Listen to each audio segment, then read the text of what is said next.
శుక్లాంబరధరం విష్ణుం శశివర్ణం చతుర్భుజం ప్రసన్నవదనం ధ్యాయేత్ సర్వవిఘ్నోపశాంతయేత్.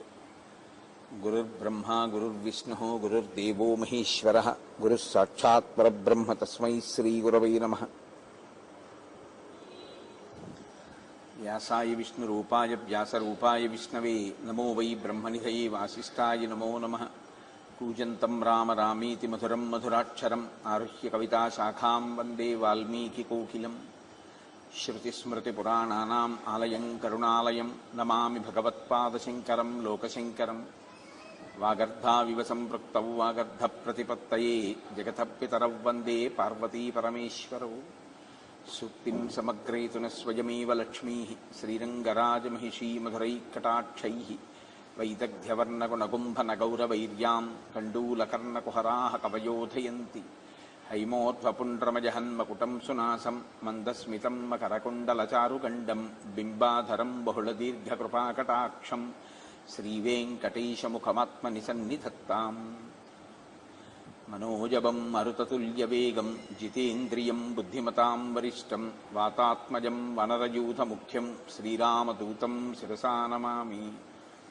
ఆపదామపహర్తారం దాతారం సర్వసంపదాం లోకాభిరామం శ్రీరామం భూయో భూయో నమామ్యహం. శ్రీరామచంద్రం శ్రితపారిజాతం సీతాముఖాంబోరుహచంచరీకః సమస్తకల్యాణగుణాభిరామः నిరంతరం మంగళమాతనోతు. సింధూరారుణవిగ్రహాం త్రినయనాం మాణిక్యమౌళిస్ఫురత్తారానాయకశేఖరాం స్మితముఖీం ఆపీనవక్షోరుహాం పాణిభ్యాం అళిపూర్ణరత్నచుషకం రక్తోత్పలం బిభ్రతీం సౌమ్యాం రత్నఘటస్థరక్తచరణాం ధ్యాయేత్ పరేదంబికాం. హరి ఓం. పరమేశ్వర స్వరూపమైన సభకి నమస్కారం.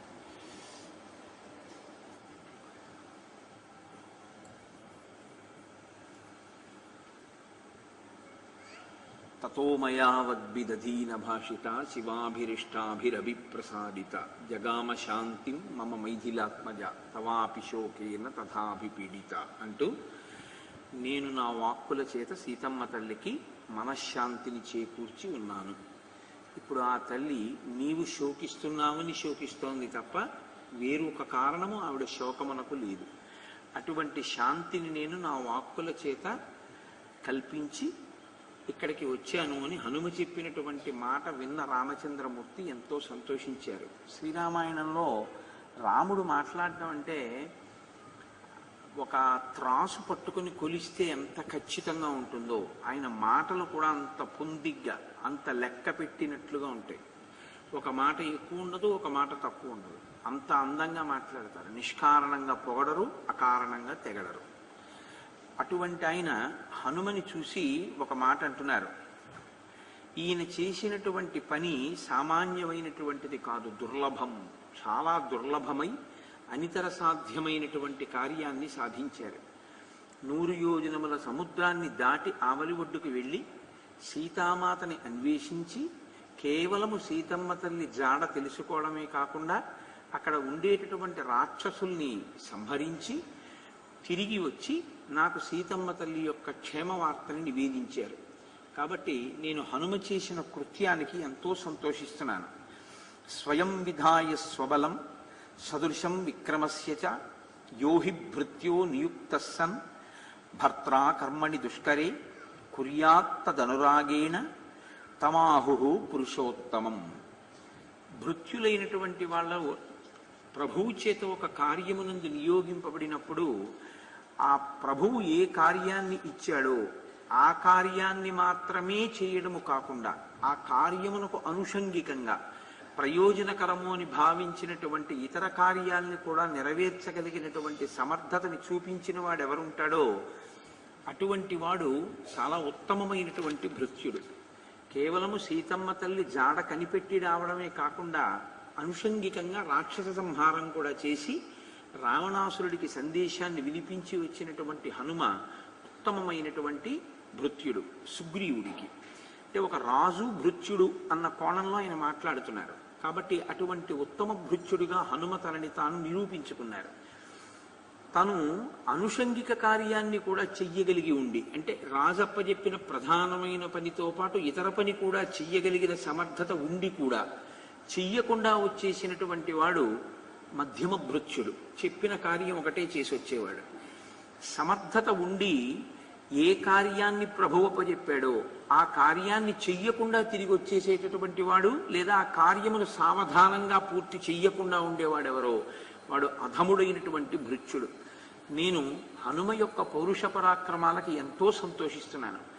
ఇంత అనితర సాధ్యమైనటువంటి కార్యాన్ని సాధించి సీతమ్మ తల్లి క్షేమవార్త నాకు నివేదించినటువంటి హనుమకి యథార్థములకు నేను ఇవ్వగలిగినటువంటి బహుమానం ఏం లేదు. ఎందుచేతనంటే రాముడు ఒక మాట అంటారు, నేను దీనహ, నేను చాలా దీనుణ్ణి అంటారు. కారణం ఏమంటే రామచంద్రమూర్తి యొక్క కృతజ్ఞతాభావం అటువంటిది. ఒక్కొక్కసారి మీరు కొన్ని పనులకి కృతజ్ఞత చెప్పడం కూడా చాలా అసహ్యంగా ఉంటుంది. అసలు కొన్నిటికి కృతజ్ఞత చెప్పలేరు. నాకు ఒక విషయం జ్ఞాపకానికి వస్తూ ఉంటుంది. దిక్సూచి అని వాకాటి పాండురంగారావు గారు, మహానుభావుడు, గొప్ప రచయిత, చాలా చక్కటి దృష్టికోణం ఉన్నటువంటి వ్యక్తి. వారు ప్రసంగాలు చేస్తున్నప్పుడు నేను వారు deputy director public relations Visakhapatnam port ట్రస్ట్గా ఉండగా నేను వారి దగ్గర cultural heritage of India classes విన్నాను. నేను post graduate diploma in industrial relations personnel management చేసే రోజుల్లో ఆయన దిక్సూచి అని వ్యాసాలు రాసేవారు. ఆ వ్యాసాల్లో ఒక చోట ఆయన ఒక మాట రాశారు, నాకు ఇప్పటికీ అది జ్ఞాపకానికి వస్తుంటుంది. He who says thanks to his wife and mother is the biggest pool in the world అని రాశారు. అది నా హృదయాన్ని తాకింది. నిజమే, ఎంత పెద్ద మాట అనుకున్నాను. భార్యకి థ్యాంక్స్ చెప్పేవాడు, తల్లికి థ్యాంక్స్ చెప్పేవాడు ప్రపంచంలో అంతకన్నా మూర్ఖుడు లేడు అని రాశారు. నిజమే, భార్యకి థ్యాంక్స్ చెప్పడానికి ఏమిచ్చి కృతజ్ఞత చెప్తావు? ఎక్కడో పుట్టిన పిల్ల కేవలం తనని నమ్ముకుని అందరినీ వదిలి వచ్చేసి ఆఖరికి ఆడది కోరుకునేటటువంటి చాలా గొప్ప కోరిక ఏమిటంటే ఆయన చేతిలో నేను వెళ్ళిపోవాలంటుంది తప్ప ఆయన చేతిలో నేను వెళ్ళిపోవాలనకుండా సృష్టిలో నేనుండగా ఆయన వెళ్ళిపోవాలనేటటువంటి ఆడవాళ్ళు ఉండరు. కానీ ఒకసారి పరమాచార్య స్వామి వారు మెచ్చుకున్నారు అలా అన్న ఒక ఆడవారిని. అలాంటి అసాధారణమైనటువంటి సంఘటన ఒక్కసారి జరిగింది. కంచికామకోటి పీఠంలో బాగా వృద్ధులైపోయారు. అప్పటికి పరమాచార్య స్వామి వారు కూర్చుని ఉండగా ఒక తల్లి వచ్చి, నేను జీవించి ఉండగా నా భర్త వెళ్ళిపోవాలని నన్ను ఆశీర్వచనం చేయండి అన్నారు. అలా చెయ్యనన్నారు. అలా చెప్పకూడదు, తప్పది. ఏ ఆడది కోరకూడదు. ఎందుకు కోరేమని అడిగితే ఆవిడంది, పరమ మూర్ఖత్వంతో ఉంటారు. పిల్లల్లో ఒక్క బిడ్డతో సరిగ్గా పడదు, అందరితోనూ దెబ్బలాట, అనారోగ్యం. నేను వెళ్ళిపోతే ఆయన జీవితం ఏమైపోతుందో అని బెంగ. అందుకని ఆయన ముందు వెళ్ళిపోయి వెంటనే నేను వెళ్ళిపోవాలని నన్ను అనుగ్రహించండి.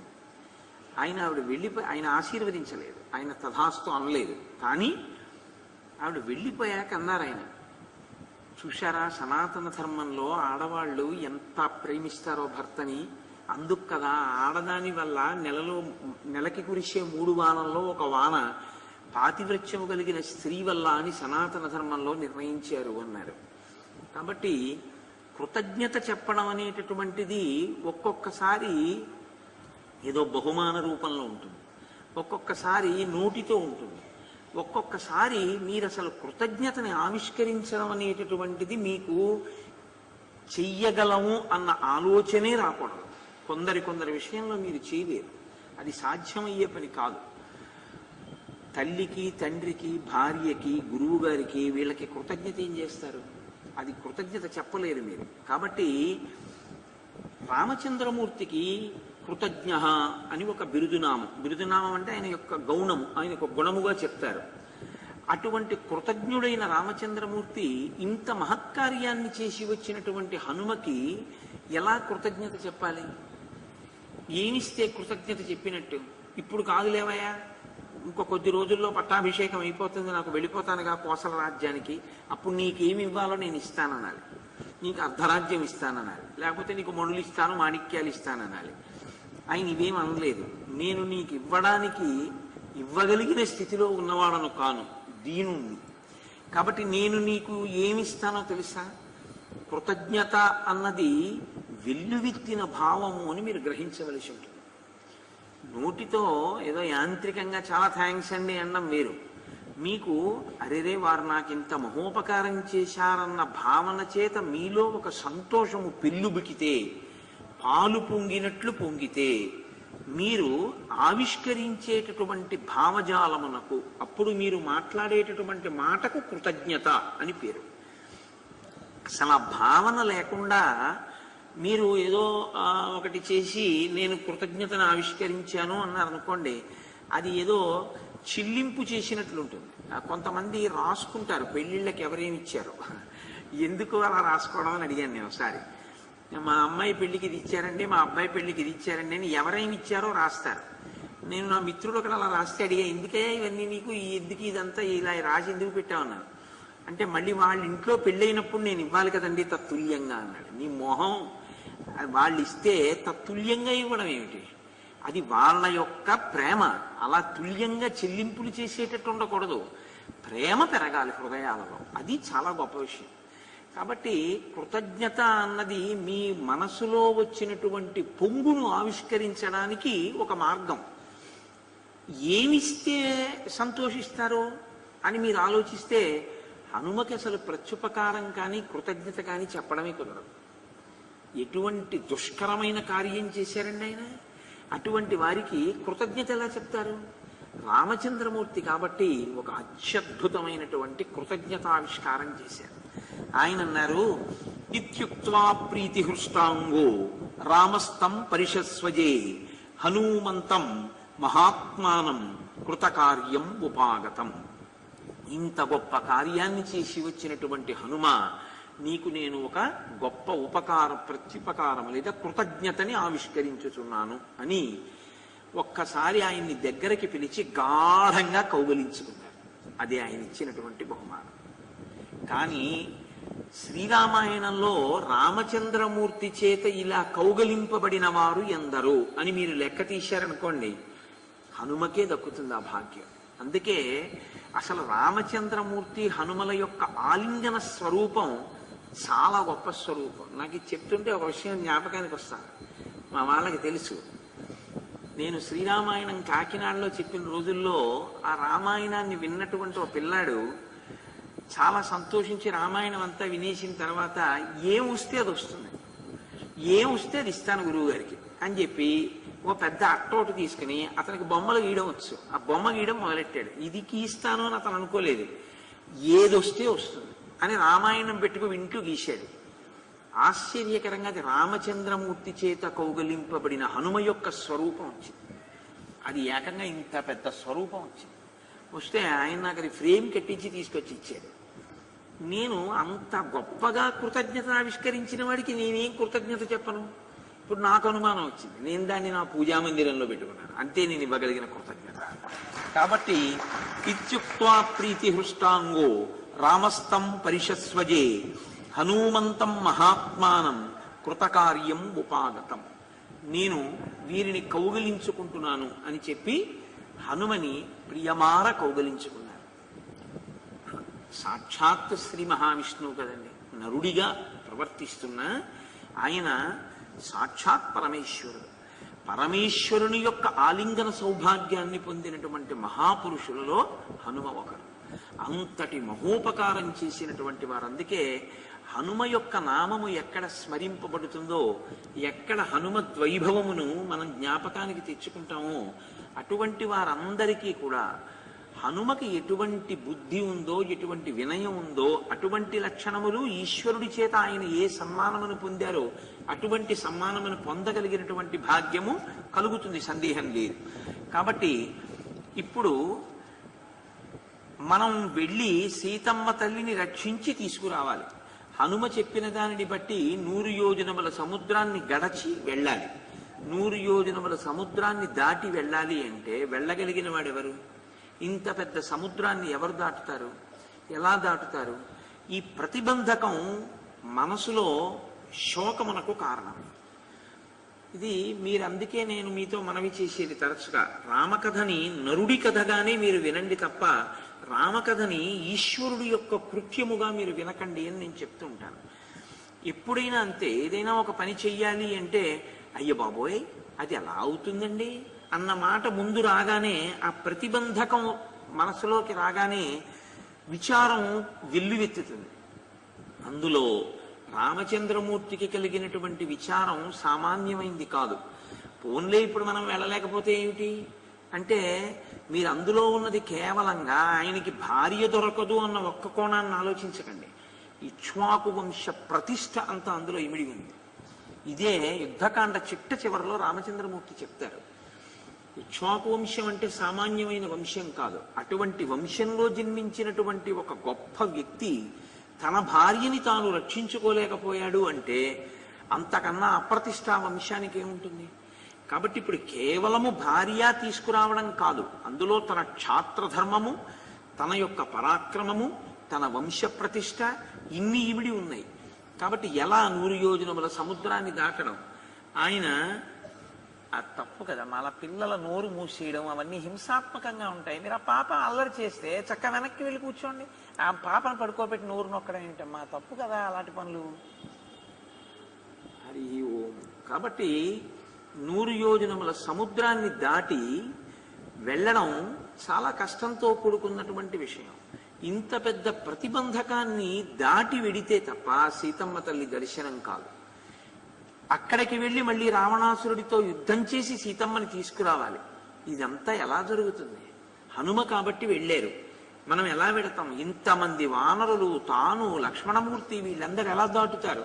మళ్ళీ ఒక్కసారి ఆయనలో ఆ ప్రతిబంధకాన్ని ఆలోచన చేసినప్పుడు మనసులోంచి విచారము పెళ్ళుబుకింది. ఆయన వెంటనే అంటారు, అప్పుడు సుగ్రీవుడు మంచి మిత్రుడు. అందుకే జీవితంలో ఎప్పుడూ కూడా ఒక మంచి మిత్రుడు ఉండాలి అంటారు.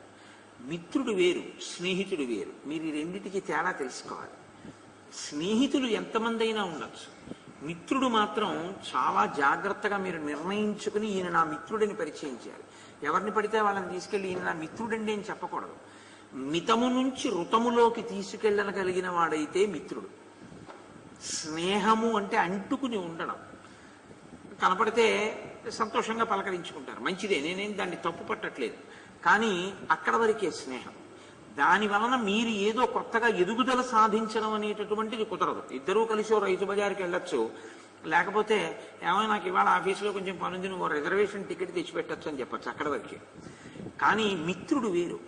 మిత్రుడు ఏం చేస్తాడంటే మితము అంటే మీకు లేనిది, మీరు పొందడం సాధ్యం కానిది, మీరు చాలా తక్కువగా పరిమితంగా మీ దగ్గర ఉన్నదాన్ని చాలా పెంచి సత్యమును తెలుసుకోవడానికి వీలైన ప్రవర్తనగా మీ జీవితాన్ని దిద్దేటట్టు మాట్లాడగలిగిన ప్రజ్ఞ కలిగిన వాడిని మిత్రుడు అంటాడు. మితము నుండి ఋతమునకు తీసుకెడతాడు. అందుకే మనం ఎప్పుడూ ఒక మాట అంటాం, నివేదన చేసినా మనం భోజనం చేస్తున్నా సత్యం తర్తేన పరిశించామి, సత్యము ఋతమగుగాక. రాత్రి అయితే ఋతం త్వా సత్యేన పరిశించామి, ఋతము సత్యమగుగాక. పగటిపూట అయితే సత్యం త్వర్తేన పరిశించామి అనాలి, రాత్రి అయితే ఋతం త్వా సత్యేన పరిశించామి అనాలి. ఋతము చేత సత్యమును తెలుసుకోవాలి. అంటే ఇందులో ఉండి దీని వలన దీన్ని ఆధారం చేసుకుని దీన్ని ఉపకరణంగా ధర్మాన్ని పట్టుకుని మారుతున్న ధర్మాల్లో బాగా ఉంచుకుని మారని సత్యములోకి ప్రవేశించాలి. ఇది ఈ ఋతము అంటే ఏది తెలుసుకోవాలో, ఏ ధర్మం పట్టుకోవాలో, ఎలా ప్రవర్తించాలో మనకి నేర్పి తాను అలా ప్రవర్తిస్తూ ఆయనతో ఉన్న కారణం చేత మనం కూడా ఇలా ఉండవలసి ఉంటుంది అని ఆయన ప్రభావం మీ మీద పడ్డం వల్ల మీతో అటువంటి మంచి పని చేయించి ఇహమునందు పరమునందు మీకు ఈశ్వర సంబంధము వలన అభ్యున్నతిని కల్పించగలిగినటువంటి ప్రజ్ఞ, నడవడి చేత మాట చేత ప్రకాశించినటువంటి వాడితో కలిగినటువంటి అనుబంధమునకు మిత్రత్వం అని పేరు. కాబట్టి ఎప్పుడూ ఒక మిత్రుడు ఉండాలి. మిత్రుడు, స్నేహితుడు, ఇవి మంచి ఉపశమన వాక్యములు పలుకుతారు. నిరుత్సాహపరిచేవాడు పక్కన ఉంటే చాలా ప్రమాదం. ఎందుకంటే ఉత్సాహవంతుడు కూడా పాడైపోతాడు. మాట చాలా గొప్పది కదండి. కింద పడిన వాణ్ణి లేవతీయాలి, కానీ నించున్న వాడిని లేవదీయడానికి ఏమి ఉండదు. ఇది మీరు గుర్తెరగవలసి ఉంటుంది ఎప్పుడూ కూడా. మీరు ఎప్పుడూ ఎవరితో ఓదార్పు వచనం పలకాలంటే కష్టంతో ఉన్నవాడితోటే ఓదార్పు వచనం పలకాలి. సుఖంగా ఉన్నవాడికి మీ ఓదార్పు వచనం ఎందుకు? అవసరం ఏమి ఉండదు. కాబట్టి వాక్కునకు పరిణితి అంటే మనస్సు యొక్క సంస్కారం. అది ఎక్కడి నుంచి వస్తుంది అంటే మీరు మాట్లాడేటప్పుడు మీకు మీ మాట యొక్క వైభవం మీకు తెలిసి ఉంటే, నేను ఇప్పుడు ఒక ఓదార్పు వాక్యం పలికితే అతను మళ్ళీ ఉత్సాహం పుంజుకుంటాడు. ఒక్కొక్కసారి వెళ్ళకూడని వైపు వెడుతుంటే దాన్ని తప్పించగలిగినటువంటి రీతిలో ఉదారంగా మాట్లాడగలిగి ఉండాలి. అందుకే మనకి మాటని కూడా 3 రకాలుగా విభాగం చేస్తుంది శాస్త్రం. అన్నిటికన్నా గొప్ప వాక్యం ఏదో తెలుసా అండి? భార్యలా మాట్లాడడం. ఎందుకంటే మిగిలినవి పైన 2 ఉన్నాయి, కానీ ఆ 2 వినొచ్చు వినకపోవచ్చు, కానీ భార్యలా మాట్లాడగలిగితే వింటాడు. అది కూడా వినలేదనుకోండి, ఇక వాడు బాగుపడ్డాడు. ఎందుకంటే వేదము రాజశాసనంలా మాట్లాడుతుంది. సత్యం వద, ధర్మం చరా, ఇంకేం మొహమాట ఉండదు. సత్యమునే పలుకు, ధర్మమునందు నిలబడు అంటుంది. పురాణం ఉందనుకోండి, మిత్రవాక్యం. సత్యము పలికితే హరిశ్చంద్రుడు ఏం పొందాడో తెలుసా? సత్యమును పట్టుకుంటే అదిగో మహానుభావులైనటువంటి వాళ్ళందరూ ఏ స్థితులు పొందారో తెలుసా? సత్యాన్ని విడిచిపెడితే ఏ పరిస్థితిలో పడిపోయాడో తెలుసా? ఒక మిత్రుల్లా మాట్లాడుతుంది. కావ్యము భార్యలా మాట్లాడుతుంది. కావ్యం అంటే రామాయణాదులు. భార్య సందర్భాన్ని చూస్తుంది. ఇప్పుడు చెప్పచ్చు, ఈయనకి వింటారు అని చాలా అనునయంగా మాట్లాడి, అలా చేయకుండా ఉండకూడదు, మీరు ఇబ్బంది పడిపోతాం కదా, ఎందుకు చెప్పండి అని బ్రతిమాలిన ధోరణిలో చెప్తుంది. దాన్ని కావ్య భాష అంటారు. కావ్య భాష భార్య చెప్పే భాషలో ఉంటుంది. అందుకే చాలా అనునయంగా మాట్లాడతాయి కావ్యాలు. కావ్యాలు పరుషమైన భాష ఉండదు. అందుకే ఎక్కడో తప్ప అసలు అటువంటి పదప్రయోగం చెయ్యరు. ఇప్పుడు అలా అనునయంగా చెప్తే వినగలిగినటువంటి స్థితి ఎవరికైనా ఉంటుంది. అటువంటి మిత్రుడు, ఒక స్నేహితుడు పక్కన ఉన్నాడు అనుకోండి, చక్కగా విచారము పెళ్ళుబుకినప్పుడే మంచి మాట చెప్పగలిగినటువంటి ప్రజ్ఞాధురీనుడై ఉంటే యువతలవాడిలో ఉన్న ఉత్సాహం మళ్ళీ ఉబుకుతుంది. నాకు అందుకే తరచూ ఒక మాట అనిపిస్తుంటుంది, ఇవి ఎవరికి తెలియాలి అంటే ప్రధానంగా పిల్లలకి తెలియవలసి ఉంటుంది. వాళ్ళు ఇప్పుడు కార్యసాధకులు వాళ్ళు కదండి. జీవితంలో యుద్ధం చేయవలసిన వాళ్ళు, యుద్ధం చేయడం అంటే నా ఉద్దేశం కత్తి పట్టుకోవడం అని కాదు, జీవితంలో ఎదురుడ్డి నిలబడవలసినటువంటి వాళ్ళు, కష్టము సుఖము అన్న ఈ రెండింటిలో బాగా అటు ఇటు ఊగిసలాడవలసినటువంటి వాళ్ళు. అటువంటి వాళ్ళకి ఇవి తెలిసే అనుకోండి, వాళ్ళు జీవితాన్ని పండించుకోవడం అలవాటు అవుతుంది, పరిణితి ఏర్పడుతుంది. పరిణితి మీరు ఒక్కటే జ్ఞాపకం పెట్టుకోండి, తన కష్టాన్ని తాను ఓర్చగలిగితే, తన సుఖానికి తాను హద్దులు మరిచిపోయి పొంగకుండా ఉంటే అంతే పరిణితి. అది చాలు, ఇంకంతకన్నా ఏం అక్కర్లేదు. చిన్న కష్టం వస్తే కుంగిపోవడం అలవాటు చేసుకున్నాడు అనుకోండి, ఇంకా ఆలోచన సరిగ్గా ఉండదు, ఎంతకైనా వెళ్ళిపోతాడు, పాతాళాన్ని వైపే పెడతాడు. చిన్న సుఖానికి పొంగిపోవడం అలవాటు అయిందనుకోండి, మీరు పట్టుకోలేరు. ఈ 2 కాకుండా ఉండడం పరిణతి అన్నమాట. కష్టమునందు ఓర్చుకోవడం, సుఖమునందు విర్రవీగకుండా ఉండడం, రెండిటియందు సమతౌల్యముతో నిలబడగలగడం, హర్షమును పొందడం తప్ప అతిశయము వైపుకి వెళ్లకుండా ఉండడం.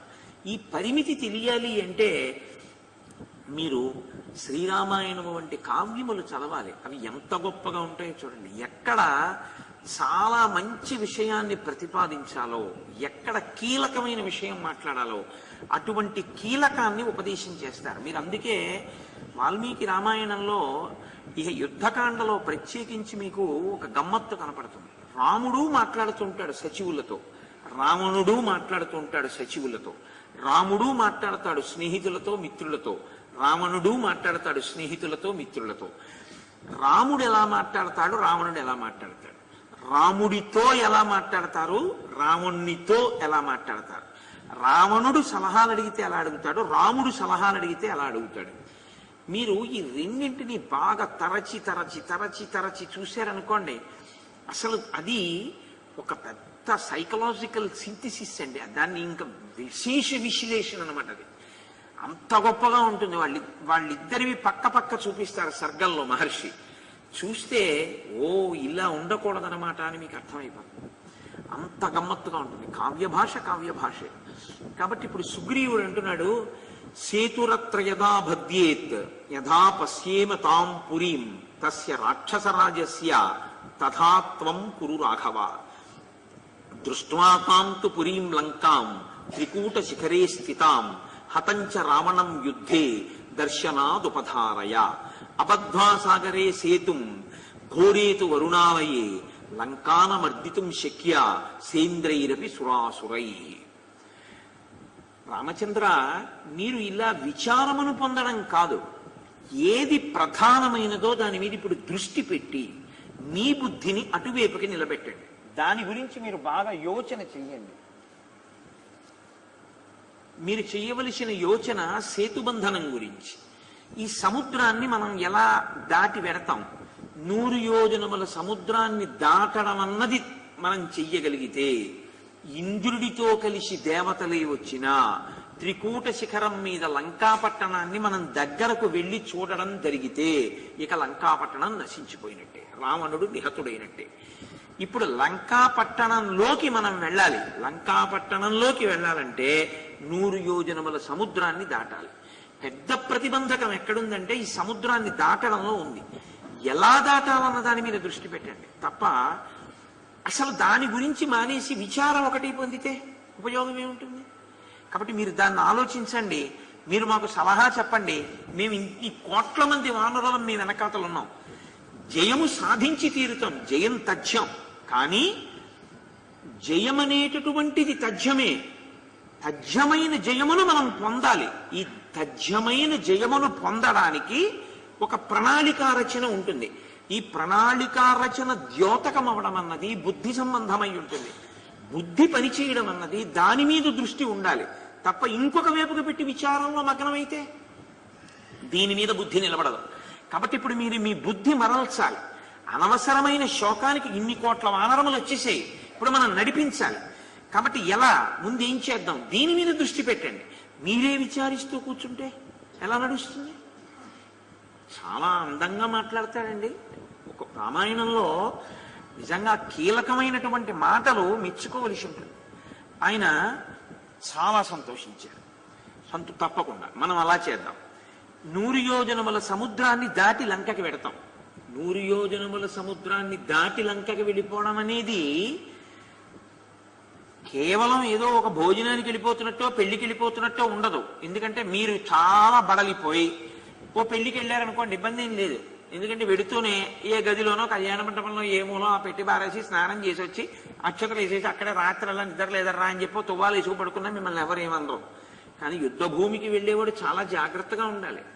అసలు మీరు దగ్గర అవుతున్న కొద్దీ ఇంకా దగ్గర చేరకుండా చూసేటటువంటి ప్రయత్నంలో ఉంటారు శత్రువులు. అందులో ఉన్నది సముద్రం. సముద్రం కాబట్టి దాటుతుండగా ఇంతమంది సముద్రంలో పడ్డారనుకోండి, ఎంత ప్రమాదం వస్తుంది? కాబట్టి లంకాపట్టణంలోకి వెళ్ళడము అంటే లంకాపట్టణం యొక్క శక్తి తెలియాలి. లంకలో ఎలా ఉంటుంది అక్కడ ఉన్న రక్షణ వ్యవస్థ, అది ముందు తెలిస్తే దాన్ని దాటి మనం ఎలా వెళ్ళగలమన్నది నిర్ణయించగలరు. లంకాపట్టణంలో రక్షణ వ్యవస్థ ఎలా ఉంటుందో తెలిసిన వారు ఎవరున్నారు అక్కడ? ఒక్క హనుమ ఉన్నారు. కాబట్టి వెంటనే రామచంద్రమూర్తి అన్నారు, హనుమ నువ్వు ప్రాజ్ఞుడవు. కేవలము సీతాన్వేషణమే కాకుండా సీతాదర్శనమే కాకుండా రాక్షస భంజనము చేశావు. లంకాపట్టణాన్నంతటినీ పగటి వేళ రాత్రి వేళ కూడా చూశావు. కాబట్టి నాకు లంకాపట్టణం యొక్క రక్షణ వ్యవస్థ గురించి తెలియచెయ్యి. హనుమ రాముడు ఎంత గొప్పగా మాట్లాడతాడో హనుమ అంత గొప్పగానూ మాట్లాడతారు. ఎంత చక్కగా విషయాన్ని విశ్లేషించి మాట్లాడతారంటే అందులో ఒక్క అమృతం ఉండదు. అందులో ఎక్కడ తను చూసొచ్చానో చాలా గొప్పగా ఉంది, అటువంటి దాన్ని తను దాటి వెళ్ళడం ఎంత గొప్ప అన్న కోణంలోకి తీసుకురారు. ఇది ఎందుకంటే మీకు లోకంలో ఒక విషయం ఉంటుంది, ఇది ఎలా చేద్దామండి అని మీరు అడిగారు అనుకోండి, ఇది ఎలా చేద్దామో మాట్లాడడం, తాను ఇంతకు ముందు ఎలా చేశాడో మాట్లాడతాడు. ఇది ఎందుకు వస్తుందో తెలుసా అండి? స్వాకర్ష తాలూకా క్రీనీడ కలుస్తూ ఉంటుంది ఎప్పుడు.